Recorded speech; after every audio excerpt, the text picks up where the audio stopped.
তাৰ মানে আমাৰ গাঁৱৰে আমাৰ পিহিয়কৰ গৰু এটা ৰাতিত হেৰাইছে। তিনিটা গৰু হেৰাইছে। আমি খবৰ পালোঁ। তাৰপিছত খোজাখুজি কৰাৰ পিছত এইফালে আমি বগৰীবাৰীত এটা খবৰ পালোঁ, গাড়ী এটা দুৰ্ঘটনা হৈছে, তাতে গৰু দুটা আছে।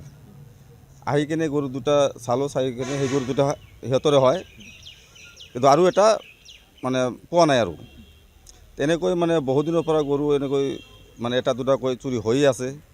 যাতে এইটো গাড়ীখন আছিল সৰু গাড়ী, মানে VIP গাড়ীয়ে, ব্ৰেজা গাড়ী হয়। এইটো গাড়ীখনৰ কালাৰ হ'ল সাদা।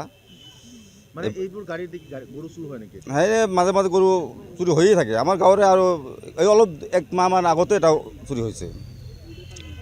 এই গাড়ীখনটো বগৰীবাৰীত টাৰ্ণিঙত কিবা পোষ্টৰ খুটাত এক্সিডেণ্ট দুৰ্ঘটনা হৈছে।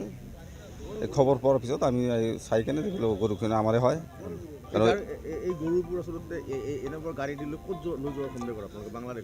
এইটো বাংলাদেশতে যায়। আমি শুনা মতে এইবিলাক বাংলাদেশতে যায়। এইটো হয় আমাৰ বিলাসীপাৰা থানা, নয়হাট আউটপোষ্ট এৰিয়া। আৰু গাড়ীখন জব্দ কৰিছে আমাৰ বগৰীবাৰী থানাৰ আৰক্ষীয়ে। হ্যাঁ, গোহালিৰ পৰা। যিকোনো খবৰৰ বাবে যোগাযোগ কৰক আমাৰ এই নম্বৰত 9181 307 221।